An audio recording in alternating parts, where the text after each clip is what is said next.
قرآن مجید میں اللہ سبحانہ وتعالیٰ نے اس عشرے کی، ان دنوں کی قسم کھائی ہے، والفجر ولیال عشر، قسم ہے فجر کی اور 10 راتوں کی، اور اس قسم کے اندر حل فی ذالک قسم لذی حجر، کیا اس میں عقل مندوں کے لیے کوئی گواہی ہے، کوئی قسم ہے؟ یعنی اس قسم کے اندر، یعنی ان دنوں کے اندر ایک خاص اہمیت ہے۔ اسی لیے اکثر مفسرین کے نزدیک لیال عشر سے مراد ذوالحج کی ابتدائی 10 راتیں ہیں۔ اللہ تعالیٰ نے ان 10 دنوں میں اپنے ذکر کا خاص حکم دیا ہے۔ قرآن مجید میں آتا ہے وَيَذْكُرُ اسْمَ اللَّهِ فِي أَيَّامٍ مَّعْلُومَاتٍ، اور معلوم دنوں میں اللہ تعالیٰ کا نام یاد کریں، یعنی کثرت سے اللہ کا ذکر کریں۔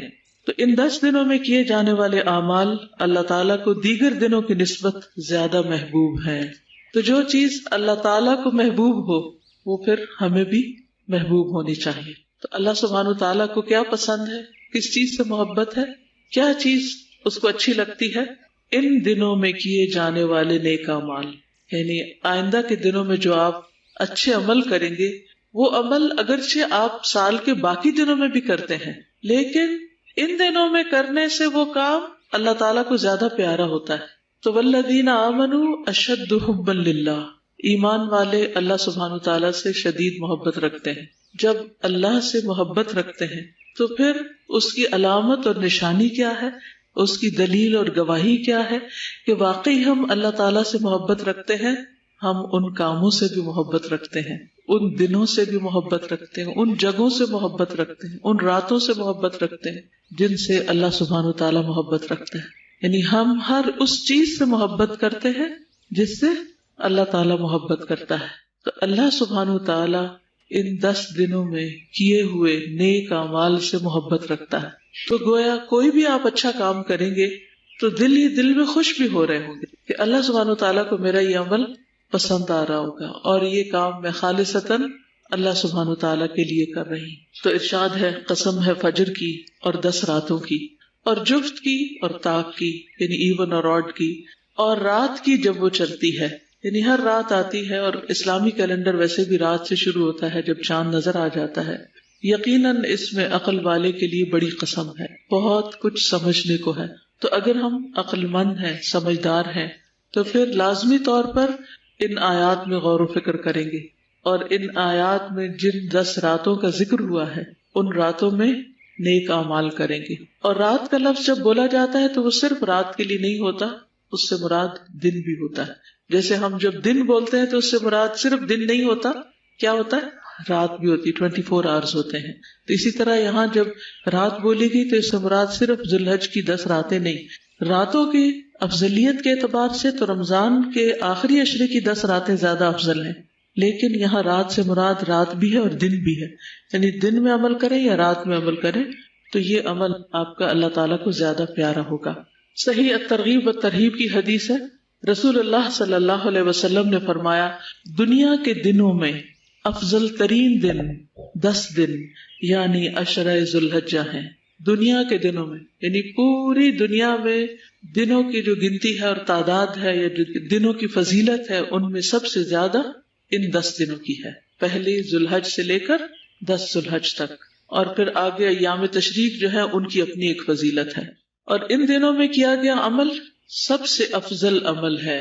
اب رمضان میں کیا ہوئے عمل بھی افضل ہوتے ہیں، جی ہاں وہ بھی افضل ہوتے ہیں، مہینے کے اعتبار سے وہ مہینہ افضل ہے، اور راتوں کے اعتبار سے اس کی 10 راتیں افضل ہیں، لیکن دنوں کے اعتبار سے یہ 10 دن افضل ہیں، اور ان کے دن کے اعمال زیادہ افضل ہیں، اگرچہ رات کے بھی اچھے عمل ساتھ ہی شمار ہوں گے۔ مسند احمد کی روایت ہے ما عمل افضل منہ فی هذه الایام یعنی ایام العشر، نبی صلی اللہ علیہ وسلم نے فرمایا ان دنوں میں کیے گئے عمل سے افضل کوئی عمل نہیں، ان دنوں میں کیے گئے عمل سے افضل کوئی عمل نہیں، یعنی عشرہ ذوالحجہ کے دنوں سے۔ ایک اور حدیث میں آتا ہے، ابو داؤد کی روایت ہے کہ ان دنوں میں کیا گیا نیک عمل اللہ تعالیٰ کو سب سے زیادہ پسند ہے۔ رسول اللہ صلی اللہ علیہ وسلم نے فرمایا اللہ تعالیٰ کو کوئی نیک عمل کسی دن میں اس قدر زیادہ پسندیدہ نہیں جتنا کہ ان دنوں میں پسندیدہ ہے، یعنی جو بھی اچھا کام آپ کریں گے، یعنی عشرہ ذوالحجہ۔ صحابہ نے کہا اے اللہ کے رسول کیا جہاد فی سبیل اللہ بھی نہیں؟ کیونکہ کرنے کے کاموں میں سب سے افضل کام اللہ کے راستے میں نکلنا ہے. آپ نے فرمایا نہیں، جہاد فی سبیل اللہ بھی نہیں، مگر جو شخص اپنی جان اور مال لے کر نکلا ہو پھر کچھ واپس نہ لایا ہو، یعنی جو اپنی جان بھی دے دے اور اس کا گھوڑا بھی شہید ہو جائے اور وہ خود بھی چلا جائے، یعنی سب کچھ اللہ کے راستے میں لٹا دے، اس کا عمل بہرحال سب سے بہتر ہے.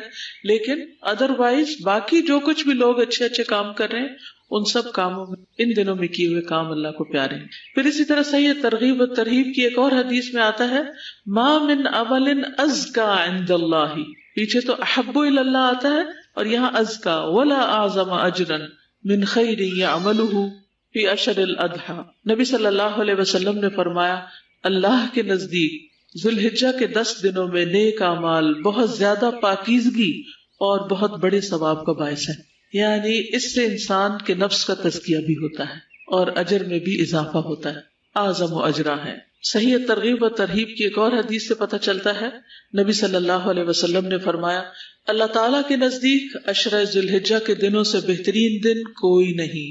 ایک آدمی نے عرض کیا اے اللہ کے رسول صلی اللہ علیہ وسلم، کیا یہ افضل ہے یا ان کی گنتی کے برابر اللہ کے راستے میں جہاد کرنا، یعنی 10 دفعہ جہاد میں جانا، یہ دن افضل ہے یا ان کی گنتی کے برابر اللہ کے راستے میں جہاد کرنا؟ تو آپ نے فرمایا ان کی گنتی کے برابر اللہ کے راستے میں جہاد کرنے سے بھی زیادہ افضل ہے. یعنی ایک دفعہ نہیں 10 دفعہ اگر کوئی جہاد کے لیے جائے تو اس سے بھی زیادہ افضل ہے کہ انسان ان 10 دنوں میں کوئی نیک کام کرے. اسی لیے ہم دیکھتے ہیں کہ صحابہ کرام ان دنوں میں انتھک محنت کرتے تھے، انتھک محنت. سعید بن جبیر ذی الحجہ کے 10 دن داخل ہونے کے بعد عبادت میں بہت زیادہ کوشش کرتے تھے، حتیٰ کہ وہ اتنی محنت کرتے کہ لگتا کہ وہ اس کی قدرت نہیں رکھتے، یعنی جتنا ان کا بس چلتا اتنے نیک کام کرتے، ہر طرح کے نیک کاموں میں خوب محنت کرتے. تو اس لیے آنے والے 10 دنوں کو معمولی نہ سمجھے، ان کی قدر کرے. ہمیں نہیں معلوم کہ آئندہ سال یہ دن ہماری زندگی میں آتے ہیں یا نہیں آتے، اس لیے آج سے پلان کر لیں کہ ہم نے اگلے 10 دن کیا کرنا ہے. اب ان دنوں میں کرنے کے کام جو ہیں اس کے لیے آپ کے پاس یہ پیمفلٹ ہے، یہ آپ کے لیے بھی ہے اور دوسروں کے لیے بھی ہے. کم از کم 10 لوگوں، آئندہ 10 دنوں میں کم از کم 10 لوگوں کو آپ ان 10 دنوں کی فضیلت ضرور بتائیں، شکرانے کے طور پر اس کام کو کریں. تو ان 10 دنوں میں کرنے کے کام کیا ہے؟ نمبر 1 نماز ہے. نماز تو ہم ہر روز پڑھتے ہیں، پھر خاص طور پر ان دنوں کی نماز عام دنوں کی نماز سے فضیلت کے اعتبار سے زیادہ بہتر ہے، یعنی آپ کو زیادہ ثواب ملے گا. نماز پڑھتے وقت آپ کا احساس کیا ہو کہ مجھے اس کا زیادہ ثواب مل رہا ہے، اس لیے مجھے شوق اور ذوق کے ساتھ اور پورے جذبے اور محبت کے ساتھ نماز ادا کرنی، اور اس میں اول وقت میں نماز ادا کریں، خشوع و خضوع کے ساتھ. ہر رکعت میں مختلف صورتیں پڑھیں تاکہ زیادہ سے زیادہ قرآن نمازوں میں پڑھا جا سکے. اشراق اور چاشت کے نوافل پڑھیں، یعنی لازم کر لیں. اگر عام دنوں میں آپ کو عادت نہیں تو ان دنوں میں لازم کر لیں. اس سے کیا ہوگا انشاءاللہ باقی سال میں بھی پڑھنے کی عادت پڑ جائے گی. یہ مواقع آتے ہی اس لیے تاکہ جن نیک کاموں میں ہم پیچھے رہتے جا رہے ہیں ان میں ہم مزید کوشش کر کے اچھی اچھی عادات ڈال لیں. یہ بار بار چانسز اللہ تعالیٰ رمضان کے اور ذوالحجہ کے اسی لیے ہمیں عطا کرتے ہیں. پھر تہجد میں طویل قرات کرنا اگر آپ کو صورتیں یاد ہیں یا دیکھ کے پڑھنا. مردوں کا جماعت کے ساتھ نماز ادا کرنا. نماز کے بعد دوسرا اہم کام روزہ ہے. 9 ذی الحجہ کا روزہ رکھنا خصوصی طور پر کیونکہ وہ 2 سال کے گناہوں کی معافی کا ذریعہ ہے. اس کے علاوہ بھی اگر ہو سکے تو پورا عشرہ جو ہے 10ویں دن تو خیر عید ہوگی لیکن 9 دن اگر روزے رکھ لیں تو بہت ہی اچھے ہیں کیونکہ ان روزوں کا ثواب عام دنوں کے روزوں سے زیادہ ہوگا. اور اس میں آپ قضا کی نیت سے بھی رکھ سکتے ہیں سوائے 9 کے، کیونکہ 9 تاریخ کا روزہ مسنون روزہ ہے، وہ تو اسی دن کی نیت سے رکھنا ہوگا. پہلے 8 روزے اگر آپ کے پچھلے کوئی قضا رہتے ہیں تو ان کو بھی پورا کر سکتے. اگر اتنا نہیں کر سکتے تو پیر اور جمعرات کا روزہ ضرور رکھیں، قضا شدہ روزے رکھیں. اور عرفہ کا روزہ رکھنا گزشتہ اور آئندہ سال کے گناہوں کا کفارہ بن جائے. اسی طرح قرآن مجید کے ساتھ شغف کثرت سے تلاوت کریں، عام دنوں سے زیادہ. اگر ہو سکے تو ایک قرآن 10 دنوں میں ختم کر لیں اگر پاسبل.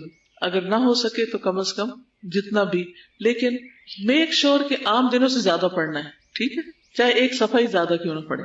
پھر اسی طرح کام کاج کرتے ہوئے مختلف قرآن کی قرات سننا، نئی صورتیں حفظ کرنا، حفظ کی دہرائی کرنا، قرآن مجید کا ترجمہ اور تفسیر پڑھنا یا سننا.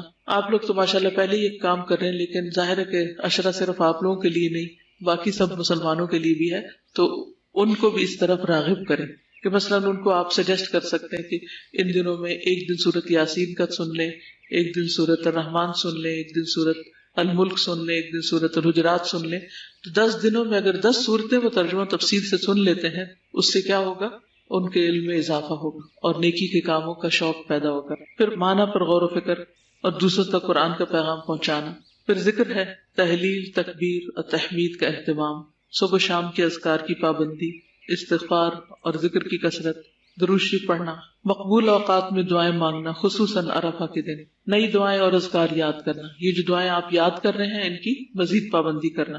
ہر ایک کے پاس ایاک نستعین اور دعا کیجیے اور یہ جو دعاؤں کی کتابیں ہونی چاہیے اور ریڈی ہونی چاہیے، جس وقت بھی جو موقع ملے فوراً نکال کے اپنی دعائیں مانگ سکتے ہیں. پھر صدقہ و خیرات، ہر روز کچھ نہ کچھ ضرور صدقہ کریں، چاہے چھوٹی سے چھوٹی اماؤنٹ ہو، لیکن ڈیلی صدقہ کریں. کوئی ایک دن نہ جائے، کیونکہ ان دنوں میں جو صدقہ کریں گے وہ پورا سال صدقہ کرنے سے زیادہ افضل ہے، تو اور زیادہ خیر و بھلائی کا باعث ہوگا. زکوٰۃ کی ادائیگی کا اہتمام کریں اگر آپ کی ڈیو ہے. زائد ضرورت چیزیں صدقہ کریں، اگر ہو سکے تو گھر کی صفائی کر لیں اور ایکسٹرا چیزیں ساری دراز وغیرہ الماریوں سے دوسری چیزوں سے جو بھی زائد جمع ہو گیا ہے اس کو ہٹا دیں، اس کو نکال دیں. بلکہ عید بازار یہاں لگا لیں تو اس سے فائدہ کیا ہوگا کہ سب لوگ اپنا اپنا سٹف لا کے رکھ دیں گے، اور جن لوگوں کو شدید ضرورت ہوگی وہ یہ نہیں کہ دوسرے بیچ رہے تو آپ سستا سمجھ کر پھر جا کے گھر بھر دیں. اس کا مقصد یہ ہے کہ اگر آپ کی کوئی واقعی ضرورت کی چیزیں ہیں تو اس میں سے آپ لے لیں، اور جن کی ضرورت کی نہیں وہ لا کے رکھ دیں، اور اس میں سے جو آمدنی ہوگی وہ انشاءاللہ خیر اور بھلائی کے کاموں میں چلی جائے. کوئی پسندیدہ ترین چیز بھی اللہ کی راہ میں، یعنی ویسے تو آپ دیں ہی، لیکن کوئی ایک چیز جو آپ کو اچھی لگتی. والدین، بیوی، بچوں اور عزیز و اقارب پر خرچ کرنا، رشتہ داروں وغیرہ کے لیے عید کے تحفے، تحائف وغیرہ جو بھی آپ اس میں سے کر سکیں. خدمت خلق میں رشتہ داروں کے ساتھ صلہ رحمی، ان کو فون وغیرہ کریں، خصوصاً عید سے پہلے. عام دنوں میں اگر نہیں تو عید سے پہلے یا عید کے دن، وہ بھی 10واں دن ہی شمار ہوگا. پڑوسیوں کی خبر گیری، ضرورت مندوں کی مدد، دین کی تعلیم و تبلیغ میں حصہ، اجتماعی بھلائی کے کاموں میں رضاکارانہ والنٹریلی خدمت انجام دینا. قربانی تک ناخن اور بال نہ کاٹنا، جس نے کاٹنے وہ آج کاٹ لے، کیونکہ اگلے 10 دن میں ایک بال بھی نہیں اتار سکتے آپ. ٹھیک ہے، تو آج ہی اپنی صفائی کریں. پھر عید کے دن کی سنتوں پر عمل کرنا، عید کی نماز کا اہتمام کرنا، عزیز و اقارب سے ملاقات کرنا، اخلاص نیت سے قربانی کرنا، قربانی کا گوشت کھانا اور دوسروں کو کھلانا. قربانی کی سنتیں جو ہیں وہ دوسروں کے ساتھ شیئر کرنا، جیسے ایک پمفلٹ اگر آپ اس میں قربانی کے احکام وغیرہ پائے جاتے، اگر دوسروں کو تقسیم بھی کریں گے، جیسے گھر جاتے ہوئے اگر آپ بس پہ بیٹھے ہیں، پبلک ٹرانسپورٹ پہ جا رہے ہیں، کم از کم 40-50 لے جائیں، ہر ایک سواری کو ایک ایک دے سکتے ہیں. کسی اسکول میں، کسی کالج میں، یونیورسٹی میں، کہیں نہ کہیں آپ اپنی طرف سے تقسیم کریں. اس سے یہ ہے کہ لوگوں میں قربانی کا شعور پیدا ہوگا، مسائل پر. پھر متفرقات میں نیکی کا کوئی موقع ضائع نہ کرنا، بے مقصد کاموں اور باتوں سے پرہیز کرنا، گناہوں سے بچنا، اچھی کتب کا مطالعہ، مفید کتب اور کیسٹس وغیرہ تقسیم کرنا. یہ کچھ کرنے کے کام ہیں جن کو آپ کر سکتے، لیکن وہ خاص کون سا کام ہے جس کا اللہ کے رسول صلی اللہ علیہ وسلم نے حکم دی، ہم وہ کریں گے انشاءاللہ. اب میں باقی لیکچر اس سے متعلق دوں گی. کرنے کے کاموں کی لسٹ تو بہت طویل ہے، ضروری نہیں کہ وہ آپ سارے ہی کر سکیں، لیکن انسان نیت ضرور کر لے. لیکن کرنے کے کاموں میں بھی سب سے بہترین کام وہ ہوتا ہے جس کا حکم اللہ کے رسول صلی اللہ علیہ وسلم. اس کام کے کرنے کا لطف ہی کچھ اور ہے، اس کام پر توجہ زیادہ ضروری ہے، کیونکہ اس میں ایک تو اس کام کا اجر ہوگا ہی ہوگا، ساتھ ہمیں دوہرا اجر کس چیز کا مل جائے؟ سنت کی پیروی کرنے کا. تو ان دنوں میں خصوصی طور پر جو کام سب سے زیادہ کرنے کا ہے وہ ہے اللہ کا ذکر. مسند احمد کی روایت میں ہے، عن النبی صلی اللہ علیہ وسلم قال ما من ایام اعظم عند اللہ ولا احب الیہ العمل فیہن من هذه الایام العشر فاکثروا فیہن من التہلیل والتکبیر والتحمید. نبی صلی اللہ علیہ وسلم نے فرمایا، کوئی دن اللہ کے ہاں ان 10 دنوں سے زیادہ عظمت والا نہیں، اور نہ ہی کسی دن کا عمل اللہ تعالیٰ کو ان 10 دنوں کے عمل سے زیادہ محبوب ہے. یعنی دنوں کی بھی عظمت ہے اور ان دنوں میں کیے جانے والے کاموں کی بھی عظمت ہے.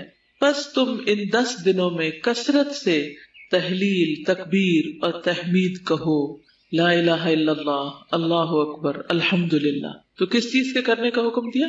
ذکر. اور ذکر میں سے بھی خاص طور پر کون سا ذکر؟ شابش، تحلیل، تکبیر، تحمید. تحلیل کا مطلب ہے لا الہ الا اللہ کہنا، تکبیر کا مطلب ہے اللہ اکبر کہنا، تحمید کا مطلب ہے الحمدللہ کہنا۔ تو ان دنوں میں ذکر اللہ تعالیٰ کو بہت محبوب ہے۔ ویسے بھی اللہ کا ذکر سب سے بہترین چیز ہے، وَلَذِكْرُ اللَّهِ اکبر، اور اگر عظمت والے دنوں میں ہو تو ذکر کا اجر و ثواب کہیں زیادہ بڑھ جاتا ہے۔ تو تھوڑا سا ذکر کی اہمیت اور فائدوں پر بات کریں گے۔ سورۃ الاحزاب 41-42 میں اللہ تعالیٰ فرماتے ہیں یا ایھا الذین آمنوا اذکروا اللہ ذکرا کثیرا۔ کون حکم دے رہا ہے؟ اللہ سبحانہ وتعالیٰ۔ اذکروا اللہ ذکرا کثیرا وسبحوہ بکرۃ واصیلا۔ اے لوگو جو ایمان لائے ہو، اللہ کو یاد کرو، بہت یاد کرنا، اور اس کی تسبیح کرو پہلے پہر اور پچھلے پہر۔ نبی صلی اللہ علیہ وسلم نے فرمایا کیا میں تمہیں وہ عمل نہ بتاؤں جو تمہارے مالک یعنی اللہ سبحانہ وتعالیٰ کے نزدیک اچھا اور پاکیزہ ہے، اور تمہارے درجات میں سب سے بلند، اور تمہارے لیے سونے اور چاندی کے خرچ کرنے سے بہتر، تمہارے لیے سونا اور چاندی خرچ کرنے سے بہتر۔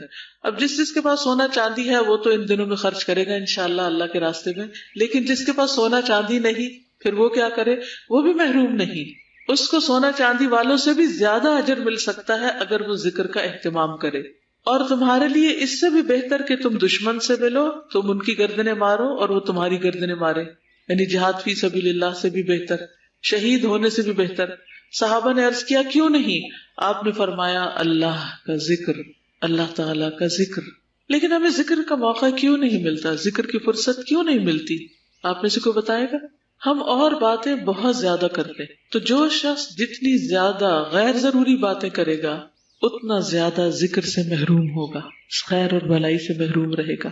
اس لیے اگر آپ واقعی چاہتے ہیں کہ اللہ کا ذکر کریں تو اپنا محاسبہ خود کریں، کوئی اور نہیں آپ کو روکے گا، کیونکہ دوسرے مروت کے مارے، شرم کے مارے آپ کو نہیں کہیں گے کم بولو، تو آپ نے خود اپنے آپ کو کنٹرول کرنا ہے اور اس کو ذکر سے ریپلیس کرنا ہے۔ تو جو شخص ذاکر ہوتا ہے وہ غافل نہیں ہوتا، تو اللہ ہمیں ذاکرین میں سے بنائے، غافلین میں شامل نہ کرے۔ نبی صلی اللہ علیہ وسلم نے فرمایا بہترین عمل یہ ہے کہ جب تم دنیا سے رخصت ہو تو تمہاری زبان اللہ کے ذکر سے تر ہو۔ یہ کیسے ممکن ہے؟ یہ کیسے ہوتا ہے کہ دنیا سے جاتے ہوئے بھی اللہ کی باتیں ہو رہی ہیں، لوگوں کی نہیں، چیزوں کی نہیں، مال و دولت کی نہیں، بچوں کی؟ یہ کیسے ہوتا ہے؟ یہ کن خوش نصیبوں کو نصیب ہوتا ہے جو شعوری اور لاشعوری دونوں طور پر اللہ کے ذکر کی کثرت کرے۔ ذکر جن کی گھٹی میں پڑ جائے، جن کی عادت بن جائے، پھر وہ محروم نہیں ہوتی، کیونکہ وہ چپ رہ ہی نہیں سکتی۔ جس طرح لوگوں کو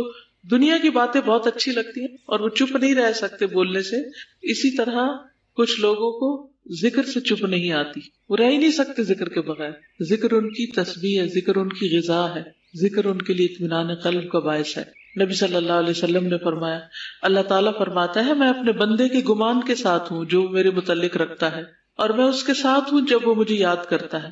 اگر وہ مجھے اپنے دل میں یاد کرتا ہے تو میں بھی اس کو دل میں یاد کرتا ہوں، اگر مجھے جماعت میں یاد کرتا ہے تو میں اس سے بہتر جماعت میں اس کو یاد کرتا ہوں۔ اللہ تعالیٰ فرماتے ہیں میں اپنے بندے کے ساتھ ہوں اس وقت تک جب تک وہ مجھے یاد کرتا ہے اور میری یاد میں اپنے ہونٹ ہلاتا ہے۔ ایک ذکر ہوتا ہے صرف دل میں، اور ایک ہوتا ہے منہ سے بول کر، اور ایک ہوتا ہے چاہے اونچی آواز سے نہ بھی کرے، دون الجہر من القول، یعنی خفیہ بھی کرے، تو اس میں بھی ہونٹ ہلنے چاہیے، یعنی پتہ چلے کہ آپ ذکر کر رہے ہیں۔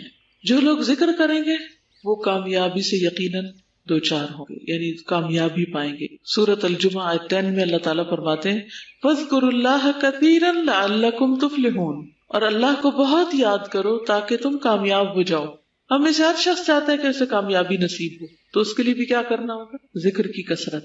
پھر اسی طرح ذکر میں زندگی ہے، جو شخص ذکر کرتا ہے اس کا دل زندہ ہوتا ہے، وہ زندوں میں سے ہے، اور جو ذکر نہیں کرتا وہ گویا مردوں میں سے ہے۔ یعنی حدیث میں واضح طور پر بخاری میں بتایا گیا کہ اس شخص کی مثال جو اپنے رب کو یاد کرتا ہے اور اس کی جو یاد نہیں کرتا زندہ اور مردہ جیسی ہے۔ تو جب دل مردہ ہونے لگے، جب دل بے چین ہونے لگے، جب دل پر بوجھ آنے لگے، جب دل میں طرح طرح کے وسوسے آنے لگے، جب دل خراب ہونے لگے، جب دل غمگین ہو، ہرٹ ہو، جب دل فکر مند ہونے لگے تو ان سب بیماریوں کا علاج کیا ہے، ان سب علتوں کا علاج کیا ہے؟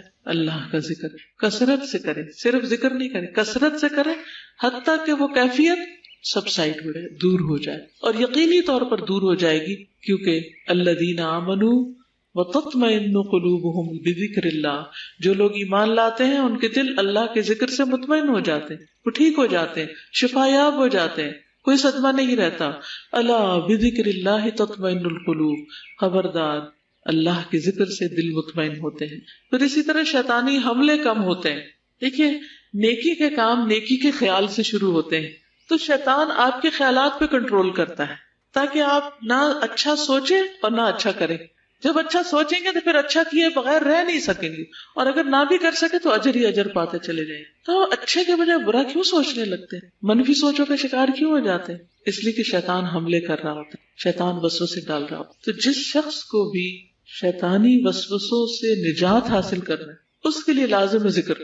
دنیا کی کوئی کمپنی ایسی دوا نہیں بنا سکی کہ جس سے شیطانی وسوسوں کا علاج ہو سکے، کہ آپ کوئی ٹیبلٹ کھا لیں اور آپ کو وسوسے آنے بند ہو جائیں، یا اپنے جن خیالات سے آپ سخت کوفت میں آتے ہیں.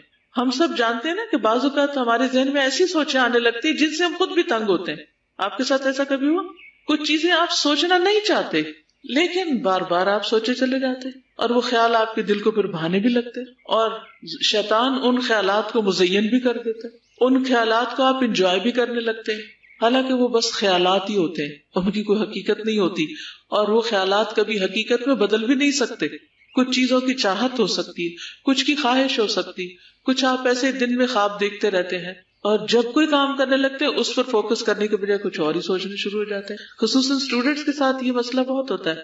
تو اس کے لیے بہترین مجرب نسخہ، مجرب مطلب جس کو میں نے خود ایکسپیرینس کیا، کسی بھی قسم کے خیالات کی جو پچھاڑ ہے، جاگتے میں یا سوتے میں، یعنی جنس کی وجہ سے آپ پریشان رہتے ہو، جو آپ کو ستا رہے ہیں اور آپ کے پاس کوئی حل نہیں، تو شیطانی وسوسوں سے بچنے کی جو دعائیں ہیں خصوصاً ایاک نستعین میں دی ہوئی ہیں، آپ انہیں چند دن پڑھ کے دیکھیے، اور میں آپ کو گارنٹی دیتی ہوں کہ انشاءاللہ آپ چھٹکارا پا جائیں گے. اور اگر وہ آپ کو زبانی یاد ہو جائے تو جس وقت آپ پڑھنے لگے ہیں اس وقت پڑھ کے اگر آپ اپنی پڑھائی شروع کریں تو بھی آپ دیکھیں گے انشاءاللہ بہت فائدہ ہوگا. اور اس میں خصوصاً هو الاول والآخر والباطن وهو بكل شيء عليم. کیونکہ دیکھیے اگر پریشان کن خیالات آ رہے ہیں تو کیا آپ پریشانی دور کر لیں گے خیال کر کر کے؟ وہ تو پریشانی صرف بڑھے گی. اگر آپ کوئی چیز چاہتے ہیں تو کیا سوچ سوچ کے وہ چیز مل جائے گی؟ آپ نماز میں پڑھے خشوع خضوع ہی نہیں حاصل ہو رہا اور آپ تنگ ہیں اپنے آپ سے کہ کیا مصیبت ہے. حتیٰ کہ نماز تک کے اندر اجازت دی گئی ہے کہ انسان کہ 3 دفعہ دعا پڑھ کے اعوذ باللہ السمیع العلیم من الشیطان الرجیم من ہمزہ ونفخہ ونفثہ اور تھتکار دے، یعنی چھوڑ دے نماز اور یہ دعا پڑھ کے اپنے اوپر اپنے دل کے اوپر جھاڑے تو انشاءاللہ اس سے بھی فائدہ ہوگا. نماز کے اندر بھی نماز میں کنسنٹریشن کے لیے اجازت ہے اس کو پڑھنے کی، کیونکہ نبی صلی اللہ علیہ وسلم نے یہ سکھائی ہمیں. تو ہم سب سے زیادہ پریشان اور بے عمل اپنے خیالوں کی وجہ سے ہی ہوتے، اس لیے برے خیالات سے نجات پانے کے لیے بھی ضروری ہے کہ انسان اللہ کے ذکر کی کثرت اختیار کرے. یحییٰ علیہ السلام نے بیت المقدس میں بنی اسرائیل کو جمع کیا. جب مسجد بھر گئی تو ایک ٹیلے پر بیٹھ گئے، اللہ کی حمد و ثنا بیان کی اور فرمایا میں تمہیں کثرت کے ساتھ اللہ تعالیٰ کے ذکر کا حکم دیتا ہوں، کیونکہ اس کی مثال اس شخص کی سی ہے جس کا بہت تیزی سے دشمن پیچھا کر رہا، دشمن اس کے پیچھے آ رہا ہے اور وہ ایک مضبوط قلعے میں گھس کر پناہ گزین ہو جائے. اسی طرح بندہ بھی جب تک اللہ تعالیٰ کے ذکر میں مصروف رہتا ہے شیطان کے حملوں سے محفوظ ایک مضبوط قلعے میں ہوتا ہے. پھر اسی طرح کچھ اوقات بھی ہیں جن میں انسان اگر ذکر کرتا ہے تو اس ذکر کا اپنا فائدہ بھی ہوتا ہے، لیکن اس کے فضائل بہت زیادہ ہیں، اس کا اجر بہت زیادہ ہے، ملٹی پلائی ہو جاتا ہے اجر. رسول اللہ صلی اللہ علیہ وسلم نے فرمایا جو شخص فجر کی نماز جماعت کے ساتھ پڑھنے کے بعد بیٹھ کر اللہ کا ذکر کرتا ہے یہاں تک کہ سورج نکل آئے پھر 2 رکعتیں پڑھے، اس کے لیے ایک حج اور عمرے کا ثواب. حضرت انس فرماتے ہیں پھر رسول اللہ صلی اللہ علیہ وسلم نے 3 مرتبہ فرمایا پورا پورا پورا، یعنی پورا پورا حج اور پورا پورا عمرہ. فجر کی نماز پڑھ کے مصلی پہ بیٹھ کے ذکر کرتے رہیں، تسبیحات کرتے رہیں، قرآن پڑھتے رہیں، اور پھر وہیں جب سورج نکل آئے اس کے 15 منٹ بعد تک بھی ذکر کرتے رہیں، پھر 2 رکعت پڑھیں اور اٹھ جائیں اور گھر بیٹھ کر حج کر لیں اگر جانے کا موقع نہیں مل رہا. اسی طرح اگر آپ چاہتے ہیں آپ کی دعائیں قبول ہوں تو اس کا بھی نسخہ یہی ہے کہ کثرت سے ذکر کرنے والوں میں شامل ہو جائیں.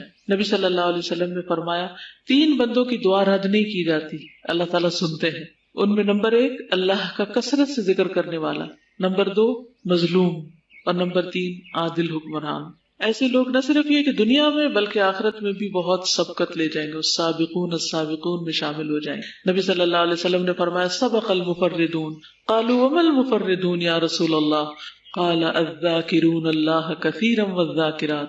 صحیح مسلم کی روایت ہے، نبی صلی اللہ علیہ وسلم نے فرمایا مفردون سبقت لے گئے. صحابہ نے پوچھا اے اللہ کے رسول مفردون کون ہے؟ آپ نے فرمایا اللہ کا بہت ذکر کرنے والے مرد اور عورت. یعنی ہمارا دل چاہتا ہے نا کہ قیامت کے دن جب اٹھے تو بس جلدی جلدی سارے ہمارے مرحلے طے پائیں اور ہم سب سے پہلے جنت میں داخل ہو جائیں. تو اس کا نسخہ بھی یہی ہے. تو ان 10 دنوں میں آپ شعوری طور پر محنت اور کوشش کے ساتھ ذکر کرتے رہے تو انشاءاللہ بعد میں بھی عادت ہو جائے گی اور شاید ساری زندگی کے لیے عادت ہو جائے. اللہ سبحانہ وتعالیٰ ہمیں ان میں شامل کر لے، اللہ ہمیں اس کی توفیق عطا فرمائے. تو نبی صلی اللہ علیہ وسلم نے فرمایا فَأَكْثِرُوا فِيهِنَّ مِنَ التَّهْلِيلِ وَالتَّكْبِيرِ وَالتَّحْمِيدِ. عام طور پر لوگ پیروں فقیروں کے پاس جاتے ہیں وظیفے پوچھنے کے لیے کہ ہم اس وقت میں، اس دن میں، اس کام کے لیے کیا پڑھیں. سب کی باتیں اپنی ہیں، لیکن اللہ کے رسول صلی اللہ علیہ وسلم کی بات وہ ہے جو اللہ تعالیٰ نے ان کو سکھائی ہے. وَمَا يَنطِقُ عَنِ الْهَوَىٰ إِنْ هُوَ إِلَّا وَحْيٌ يُوحَىٰ. تو یہ وحی الہی کا صاف پانی ہے جو ہم پیتے ہیں. نبی صلی اللہ علیہ وسلم کے ذریعے یہ علم حاصل کرتے ہیں، اس لیے باقی تمام طرح کے اذکار پر اس ذکر کو فضیلت دینی. آپ ٹھیک ہے. رسول اللہ صلی اللہ علیہ وسلم نے فرمایا بے شک تم لوگ اللہ کی عظمت کا جو ذکر کرتے ہو، یعنی تسبیح، تحلیل، تحمید کے الفاظ کہتے ہو، وہ عرش کے ارد گرد چکر لگاتے ہیں. ان کی ایسی بھنبھناہٹ ہوتی ہے جیسے شہد کی مکھیوں کی بھنبھناہٹ. یعنی یہ کلمات بولتے ہیں عرش کے ارد گرد، ایک طرح سے طواف کر رہے ہوتے ہیں. وہ اپنے کہنے والے کا ذکر اللہ تعالیٰ کے پاس کرتے ہیں، یعنی اس بندے کی آواز میں وہ ہوتا ہے وہاں پر ذکر. کیا تم نہیں چاہتے کہ وہاں تمہارا ذکر ہوتا رہے، یعنی عرش والے کے پاس تمہارا ذکر ہوتا ہے. فاذکرونی اذکرکم، تو مجھے یاد کرو میں تمہیں کروں. کتنے ہم حریص ہوتے ہیں لوگ ہمیں یاد رکھیں، بھولیں نہیں. اس شخص کی خوش قسمتی کے کیا کہنے جسے اللہ سبحانہ تعالیٰ یاد رکھے. لوگوں سے ہم کہتے ہیں ہمیں دعاؤں میں یاد رکھنا، حج میں دعاؤں میں یاد رکھنا، تہجد کی دعاؤں میں یاد رکھنا، ایسا یاد رکھنا، ویسا یاد رکھنا، مرنے کے بعد بھولنا نہیں. بچوں کو کہتے رہتے ہیں ہمارے لیے دعائیں کرتے رہنا، جب ہم مر جائیں تو ہمیں بھولنا نہیں. لیکن جو شخص اپنی زندگی میں خود ذکر کی کثرت کرتا ہے، اس کے لیے اگر کوئی اور نہ بھی کرے تو بھی انشاءاللہ اسی عمل پر خاتمہ ہوگا. یعنی مرتے وقت ہم اور کیا کر سکتے ہیں؟ بتائیے کیا کام کر سکتے ہیں مرنے کے؟ کچھ بھی تو نہیں کر سکتے. اللہ کا ذکر کر سکتے ہیں. اور اگر زبان بھی نہیں چلتی، کیونکہ آپ کو پتا ہے کہ بعض سٹروکس ایسے ہوتے ہیں یا بعض اٹیک ایسے ہوتے ہیں کہ جن میں زبان چلتی ہی نہیں، زبان کچھ نہیں بول سکتی. بعض مریض ایسے ہوتے ہیں کہ فوتگی سے پہلے ان کی زبان بند ہو جاتی، لیکن اس وقت بھی کان اللہ کا ذکر سن سکتے ہیں. مگر افسوس کی بات یہ کہ لوگ بیماروں کے پاس، لوگ مرنے والوں کے پاس کھڑے ہو کر وہ دنیا کی باتیں کرتے ہیں، اس نے کیا کھایا، کیا پیا، کون آیا، کون نہیں آیا، وہ فلاں تو آیا ہی نہیں، اس کو تو پتہ ہی نہیں، اس کو یہ بتا دو، اس کو وہ کر دو. جو دنیا کی باتیں. اتنا افسوس ہوتا ہے. مجھے کئی دفعہ ایسے مریضوں کو وزٹ کرنے کا اتفاق ہوا ہے کہ جو اپنے آخری دموں پر ہوتے ہیں، لیکن لوگ نہیں رحم کرتے ان کے قریب بھی اپنی باتیں کرنے سے. اب آپ سوچئے کہ مرنے والا مر رہا ہے، اس کو فرشتے نظر آ رہے ہیں، اس کی جان آہستہ آہستہ پاؤں سے نکل رہی، پنڈلیوں سے جا رہی ہے، گھٹنوں سے جا رہی ہے، نچلے دھڑ سے نکل گئی، پھر اوپر سے آگے ہنسلی تک پہنچ گئی. وہ چند لمحوں کا مہمان ہے. اللہ کے واسطے اس کے پاس اللہ کا ذکر کرے، یا اس کے پاس قرآن پڑھے یا تسبیح پڑھے گا. خود نہیں توفیق آپ کو، نہیں کچھ آتا تو کوئی تلاوت لگا ہی دے. آخری چیز وہ اللہ کا ذکر کرتا ہوا دنیا سے جائے، نہ کہ دنیا کی باتیں سنتا ہو. اسی طرح ہسپتال میں جو مریض پڑے ہوتے ہیں ان بیچاروں کا بھی یہی حال ہوتا ہے. ان کے آس پاس اٹینڈنٹس کی بھرمار ہوتی ہے، یعنی اپنے جو رشتے دار ہوتے ہیں. عام طور پر ہمارے گاؤں دیہات میں کیا حال ہوتا ہے کہ جب کوئی بیمار ہو سارا پنڈ چل پڑتا ہے اس کی خبر لینے کے لیے، اور وہ جا کے اس کے سر پہ سوار ہو جاتے ہیں، اور پھر وہ جو ادھر ادھر کی باتیں کرنا، کپڑوں اور کھانوں اور ریسیپی، دنیا بھر کی معلومات ڈسکس کرنا شروع ہو جائے، اور کوئی اس کے پاس اللہ کا ذکر نہیں کرے. اللہ ہمیں ایسی بے بسی سے بچائے اور ایسی کمپنی سے بچائے اور ایسے لوگوں سے دور رکھے ہمیں کہ جو کسی وقت کو بھی باتوں سے اسپیئر نہیں کرتے. نماز پڑھی جا رہی ہے ان کی باتیں ختم نہیں, قرآن پڑھا جا رہا ہے ان کی باتیں ختم نہیں, بیمار کو بستر پہ پڑا ان کی باتیں ختم نہیں ہوتی, کوئی مر رہا ہے ان کی باتیں ختم نہیں. اس قدر ناسمجھی اور بے عقلی, معلوم نہیں کب ہوش آئے گی. اللہ ایسے لوگوں سے بچا کے رکھے اور ایسے صالحین کی دوستی اور صحبت ہمیں نصیب کرے کہ جو واقعی حقیقی معنوں میں اللہ کا ذکر کرنے والے ہوں, تاکہ مرتے وقت بھی وہی لوگ پاس ہوں کہ جو اللہ کو یاد کر رہے ہوں, اور اگر بولنے کی سکت نہ بھی رہے تو کم از کم کان سن کر دل میں اللہ کو یاد کرتے ہوئے دنیا سے رک سکے. تو رسول اللہ صلی اللہ علیہ وسلم نے فرمایا اللہ کے نزدیک سب سے زیادہ محبوب 4 کلمات ہیں, سبحان اللہ والحمد للہ ولا الہ الا اللہ واللہ اکبر. اور تمہیں اس میں سے کسی بھی کلمے سے شروع کرنا نقصان نہ دے گا, یعنی چاہے الحمدللہ پہلے کہہ دو, چاہے سبحان اللہ پہلے کہہ دو, چاہے لا الہ الا اللہ پہلے کہہ دو, چاہے اللہ اکبر پہلے کہہ دو, ترتیب کوئی بھی ہو سکتی, لیکن اصل فائدہ اس تسبیح کا. رسول اللہ صلی اللہ علیہ وسلم نے فرمایا سبحان اللہ والحمد للہ ولا الہ الا اللہ واللہ اکبر کہنا میرے نزدیک ہر اس چیز سے زیادہ محبوب ہے جس پر سورج طلوع ہوتا ہے. کس کس چیز پہ سورج نکلتا ہے؟ باغات ہوں, پہاڑ ہوں, سمندر کی وسعتیں ہوں, ریت کے ذرات ہوں, انسانوں کی خلقت مخلوق ہو, جانوروں, بھیڑے ہوں, بکریاں, سونے چاندی کے انبار ہوں, کچھ بھی جس چیز پہ سورج طلوع ہوتا ہے ان سب سے زیادہ قیمتی, ان سب سے زیادہ محبوب اللہ کے نزدیک یہ کلمات ہیں. یعنی اللہ تعالیٰ کو ہمارے سونے چاندی سے کوئی غرض نہیں کہ ہم کتنے مالک ہیں, کیا اون کرتے ہیں اور کتنی پراپرٹی ہے ہمارے پاس. اگر کسی کے پاس ہر ایریا میں بھی اور ہر شہر میں بھی ایک پلاٹ ہے نا, اس سے زیادہ قیمتی دولت اس کے پاس ذکر کی دولت ہے جو وہ اپنے لیے کرے, اور خصوصاً یہ ذکر سبحان اللہ والحمد للہ ولا الہ الا اللہ واللہ اکبر. پھر اسی طرح رسول اللہ صلی اللہ علیہ وسلم نے فرمایا میرے نزدیک طلوع آفتاب کے وقت تک بیٹھ کر اللہ کا ذکر کرنا, یعنی سورج نکلنے تک بیٹھے رہنا اور ذکر کرتے رہنا, اللہ اکبر, الحمدللہ, سبحان اللہ اور لا الہ الا اللہ کہنا.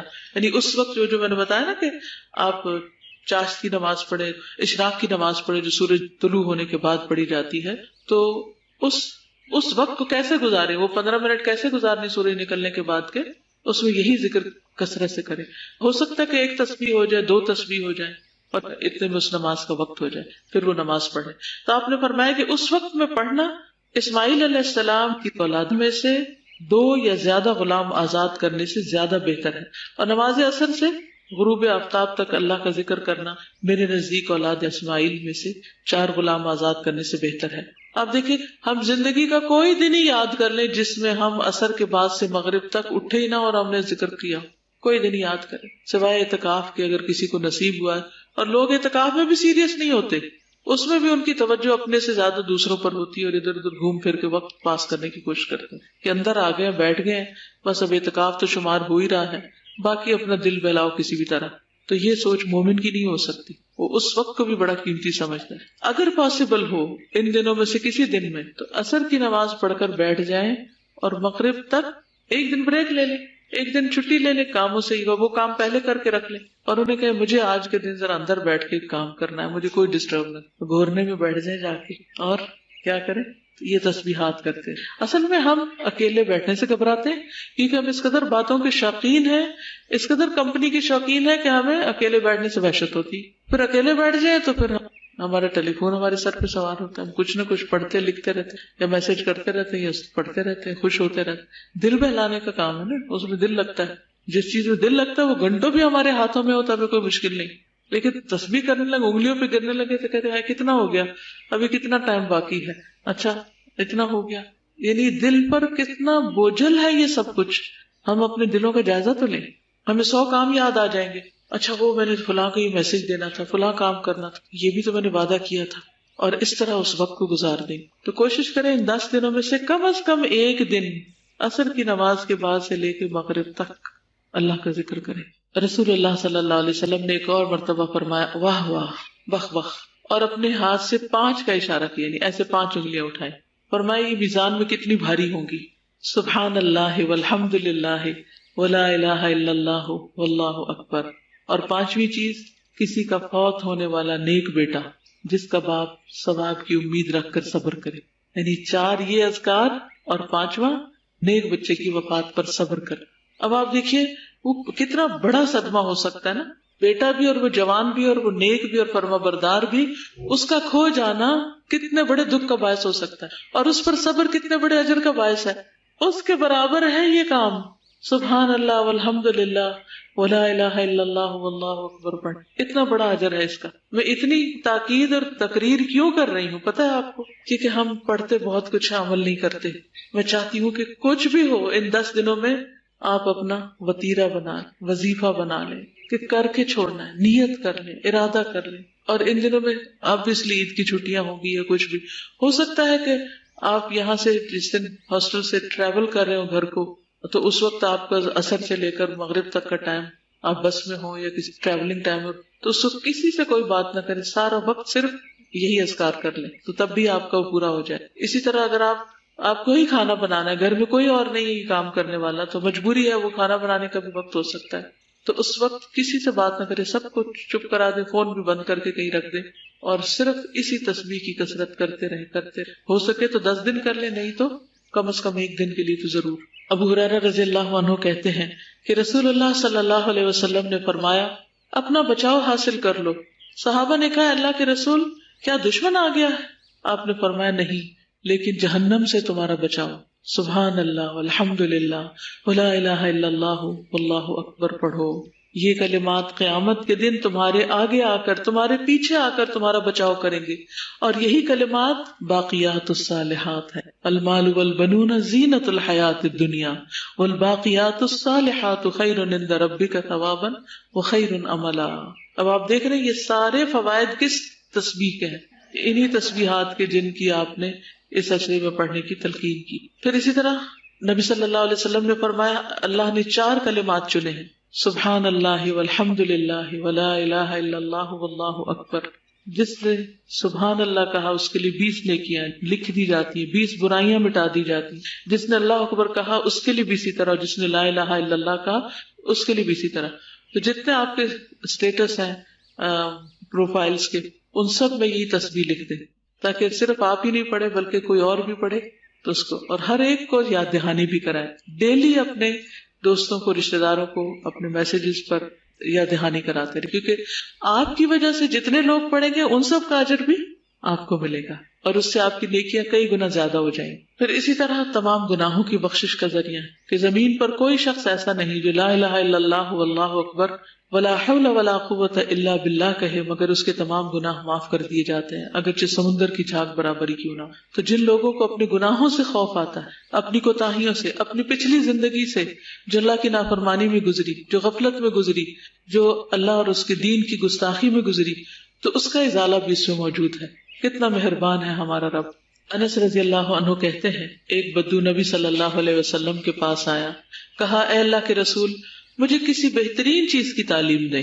ایک دیہاتی آیا، ایک عام ان پڑھ شخص ہے، خستہ حال بدو ہے.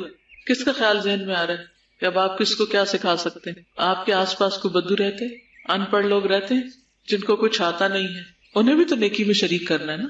تو کم از کم کسی ایک ایسے شخص کا اہتمام کرے کہ جس کو کچھ نہ آتا ہو، جو پہلے سے یہ کام نہ کر رہا ہو.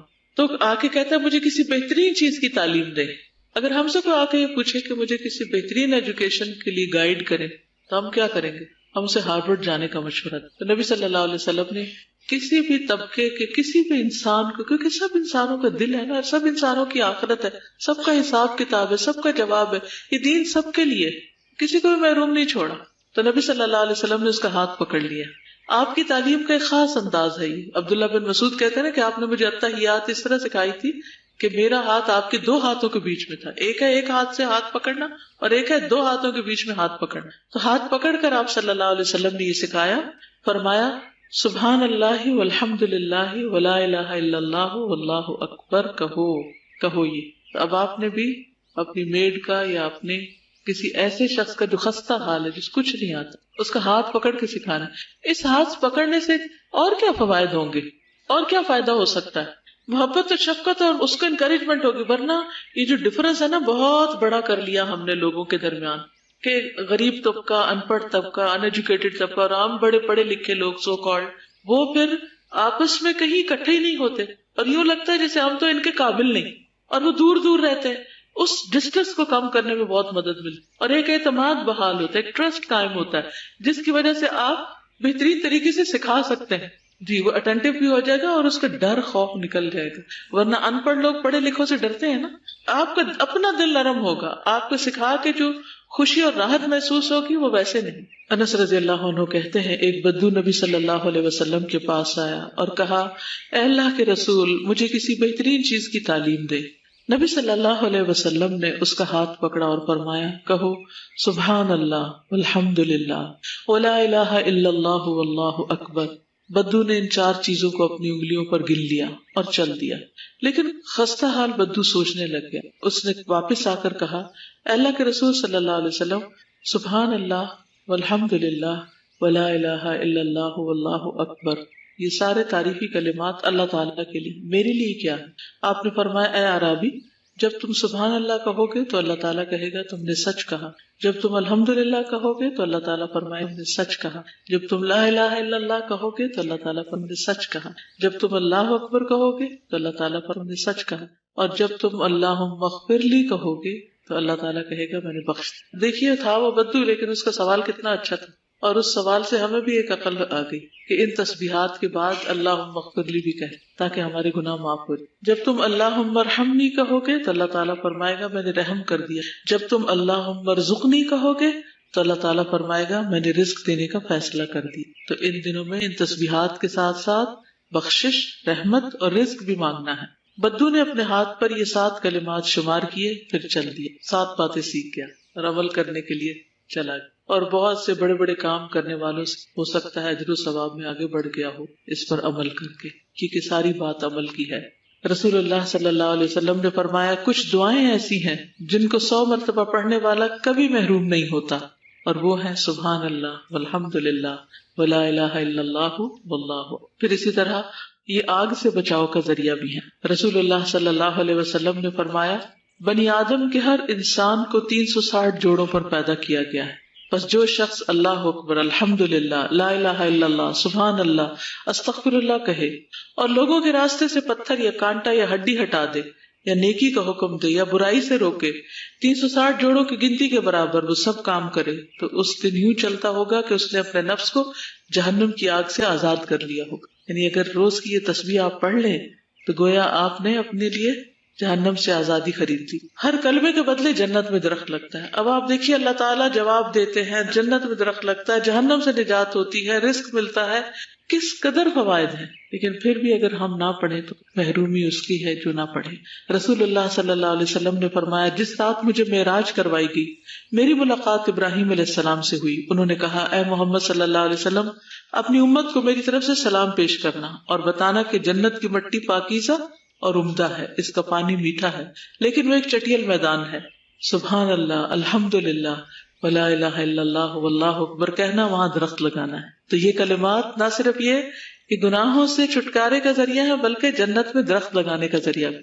یعنی ایک دفعہ آپ ایک لا الہ الا اللہ کہتے ہیں یا اللہ اکبر کہتے ہیں تو کتنے سارے فائدے بیک وقت حاصل ہو جائیں. اور خصوصاً اگر ان دنوں میں آپ یہ تسبیحات زیادہ کریں گے تو اجر و ثواب کئی گنا زیادہ بڑھ جائے. اسی طرح کچھ لوگ ہوتے ہیں وہ قرآن پڑھے ہوئے نہیں ہوتے ہیں نا، ہمارے بزرگوں میں سے ہو سکتے ہیں، ہمارے آس پاس کے لوگوں میں سے ہو سکتے ہیں، اور وہ پڑھنے کی کوشش بھی کرتے ہیں تو نہیں پڑھ پاتے. یہ کلمات اس کے لیے بھی کفایت کرتے ہیں. یعنی اگر کوئی شخص قرآن نہیں پڑھ سکا اور اس کی بجائے وہ یہ کلمات پڑھ لے تو اس کو بھی فائدہ ہوگا. ابن ابی اوفا رضی اللہ عنہ کہتے ہیں کہ ایک آدمی نبی صلی اللہ علیہ وسلم کی خدمت میں حاضر ہوا اور عرض کیا میں قرآن کا تھوڑا سا حصہ بھی یاد نہیں کر سکتا، اس لیے مجھے کوئی ایسی چیز سکھا دیجیے جو مجھے قرآن کی جگہ کفایت کر دے. آپ نے فرمایا یوں کہو سبحان اللہ والحمد للہ ولا الہ الا اللہ واللہ اکبر ولا حول ولا قوت الا باللہ. پھر اسی طرح یہ کلمات تھکاوٹ کا علاج بھی ہیں. کس کو سکھایا تھا آپ صلی اللہ علیہ وسلم؟ حضرت فاطمہ کو. کب سکھایا تھا؟ جب انہوں نے شکایت کی تھی کہ کام کر کر کے میرے دونوں ہاتھوں میں چھالے پڑ گئے. اتنی چکی پیسی ہے، ہمیں تو چکی پیسنا تو کیا آٹا بھی بعض اوقات گونا گنایا مل جاتا ہے تو روٹی پکانے سے بھی عاجز آتے ہیں. تو کہاں حضرت فاطمہ جو جنت کی عورتوں کی سردار ہیں ان کے ہاتھوں میں چھالے پڑ گئے تھے چکی کو پیس پیس کر. تو اس کی جب شکایت انہوں نے نبی صلی اللہ علیہ وسلم سے کی تو آپ نے فرمایا سبحان اللہ، اللہ اکبر، الحمدللہ پڑھا کرو، یہ تکلیف دور ہو جائے گی. اس سے یہ پتہ چلتا ہے کہ نہ صرف یہ کہ روحانی تکلیفیں بلکہ جسمانی تکلیفیں بھی ان کلمات سے دور ہوتی ہیں. پھر اسی طرح آپ صلی اللہ علیہ وسلم نے فرمایا جو اپنے مال کو خرچ کرنے سے بچائے، یعنی ذرا بخل ہو اس کے اندر، دشمن سے مقابلہ کرنے سے ڈرے، رات سے خوف کھائے وہ اس کو پریشان کرتی، تو وہ اس قول کی کثرت کر دے، سبحان اللہ والحمد للہ ولا الہ الا اللہ۔ اور ان میں سے بھی خاص طور پر لا الہ الا اللہ جو ہے یہ سارے کلام سے افضل ہے، کیونکہ اس میں اللہ سبحانہ وتعالیٰ کی توحید کا ذکر ہے۔ ایمان کی 60 یا 70 سے اوپر کچھ شاخیں ہیں جن میں سب سے افضل لا الہ الا اللہ کا ہے۔ ایک اور حدیث میں آتا ہے بہترین ذکر لا الہ الا اللہ ہے، اور جس نے لا الہ الا اللہ کہا تو ایک دن یہ کلمہ اسے مصائب سے نجات دلا دے گا، جو زندگی میں اس کو پڑھ لے گا، یا اس سے جو پہلے سے ہو چکا یعنی اس کے پچھلے سارے گناہ معاف ہو جاتے ہیں جب وہ لا الہ الا اللہ پڑھ کے اسلام میں داخل ہوتا ہے۔ جب بندہ خالص دل سے لا الہ الا اللہ پڑھتا ہے تو اس کے لیے آسمان کے دروازے کھول دیے جاتے ہیں، یہاں تک کہ وہ عرش تک پہنچ جاتا ہے، جب تک کہ وہ کبیرہ گناہوں سے بچتا رہے، یعنی نماز وغیرہ پڑھتا ہو۔ اور پھر اس کے بعد جو دعا کرتا ہے انسان وہ بھی قبول ہوتی ہے، اور ہر مرتبہ یہ کہنا صدقہ بھی شمار ہوتا ہے، یعنی اگر کسی کے پاس مال و دولت نہیں خرچ کرنے کے لیے تو لا الہ الا اللہ کی کثرت کرتا رہے۔ اور جو شخص اس کلمے پر فوت ہو اس کے لیے جہنم کی آگ حرام اور جنت داخلہ یقینی ہے انشاءاللہ۔ اور ایک حدیث کے مطابق قیامت کے دن میری شفاعت کی سعادت سب سے زیادہ اسے حاصل ہوگی جس نے لا الہ الا اللہ خلوص دل سے کہا۔ اس کا وزن کتنا ہے؟ اگر میزان کے ایک پلڑے میں آسمان و زمین اور جو چیزیں ساری رکھ دی جائیں اور دوسرے پلڑے میں صرف یہ کلمہ رکھ دیا جائے تو یہ دوسرا پلڑا جھک جائے، اتنا وزنی ہے کلمہ، لیکن اس کو سمجھنا بھی ضروری ہے اور سمجھ کے پڑھنا بھی۔ اللہ کے نبی نوح علیہ السلام کی وفات کا وقت قریب آیا تو انہوں نے اپنے بیٹے سے فرمایا اگر 7 آسمان اور 7 زمینیں ایک بند کڑے کی شکل اختیار کر لیں تو لا الہ الا اللہ اس کو بھی توڑ دے، یہ اتنا طاقتور کلمہ ہے۔ تو جب کبھی زندگی میں مشکل مرحلے سامنے آ جائے تو اس وقت کثرت سے لا الہ الا اللہ پڑھنا شروع کر، پھر آگ سے بچانے والا ہے یہ کلمہ۔ اور پھر اس کلمے کی وجہ سے جو لوگ آگ میں چلے بھی جائیں گے ان کو بھی نکلوائے گا، یعنی کچھ لوگ ایسے ہیں جو کبیرہ گناہوں سے نہیں بچتے، تو کبیرہ گناہوں کی وجہ سے اگر انہیں جہنم میں جانا بھی پڑا تو لا الہ الا اللہ کی وجہ سے اس کی شفاعت ہو جائے گی اور وہ دوزخ سے نکال لیا جائے۔ پھر اسی طرح تحلیل کے یہ الفاظ بھی ہیں، لا الہ الا اللہ وحدہ لا شریک لہ لہ الملک ولہ الحمد وہو علی کل شیء قدیر۔ اسی طرح لا الہ الا اللہ واللہ اکبر، لا الہ الا اللہ وحدہ لا الہ الا اللہ ولا شریک لہ، لا الہ الا اللہ لہ الملک ولہ الحمد، لا الہ الا اللہ لا حول ولا قوۃ الا باللہ، یعنی ساری تسبیحات کے شروع میں لا الہ الا اللہ، پھر لا الہ الا اللہ وحدہ لا شریک لہ، اللہ اکبر کبیرہ والحمد للہ کثیرا وسبحان اللہ رب العالمین، اور دوسری جگہ آتا ہے سبحان اللہ بکرۃ واصیلا ولا حول ولا قوۃ الا باللہ العزیز الحکیم۔ پھر یہ کلمات جو ہیں وسعت پیدا کرنے والے بھی ہیں، لا الہ الا اللہ الحلیم الکریم، لا الہ الا اللہ العلی العظیم، لا الہ الا اللہ رب السماوات السبع ورب العرش العظیم۔ یعنی اگر کسی کو کسی قسم کی کوئی پریشانی لاحق ہو، تنگی ہو، تو وہ ان کلمات کو پڑھے، کرب کے وقت، تکلیف کے وقت، دکھ کے وقت، تو اس کی تکلیف دور کر دی جائے گی۔ پھر اسی طرح نبی صلی اللہ علیہ وسلم نے فرمایا کہ ان دنوں میں تحلیل کے علاوہ اور کس کی کثرت کرو؟ تکبیر کی کثرت کرو، اللہ اکبر کی۔ صحابہ کا طریقہ کیا تھا؟ ابن عمر اور ابو ہریرہ ان 10 دنوں میں بازار نکل جاتے اور تکبیرات پڑھتے، لوگ ان کی تکبیر سن کر تکبیر کہتے، اور پھر نمازوں کے بعد بھی یہ تکبیرات ہوتی، یعنی مساجد کے اندر اب بھی مینا میں جو حج کے دن ہوتے ہیں ان میں نمازوں کے بعد سب یہ تکبیرات پڑھ رہے ہوتے۔ پھر اسی طرح عورتوں کا یہ تکبیر پڑھنا، عمر رضی اللہ تعالیٰ عنہ مینا میں اپنے خیمے کے اندر تکبیر کہتے تو مسجد میں موجود لوگ اسے سنتے اور تکبیر کہتے، بازار والے بھی تکبیر کہتے، یہاں تک کہ سارا مینا تکبیر سے گونج اٹھتا۔ افسوس کہ اب یہ مناظر نہیں رہے کہ سارا مینا بیک وقت تکبیر پڑھ رہا۔ ابن عمر مینا کے ان دنوں میں نمازوں کے بعد بستر پر، خیمے میں، راستے میں، دن کے تمام حصوں میں تکبیر کہتے۔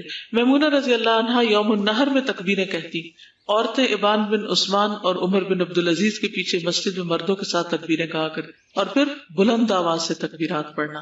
عطا بن صاحب کہتے ہیں کہ میں ابو عبد الرحمن اور ابن ماکل کے ساتھ نکلا اور ابو عبد الرحمن اونچی آواز سے تکبیریں کہتے تھے۔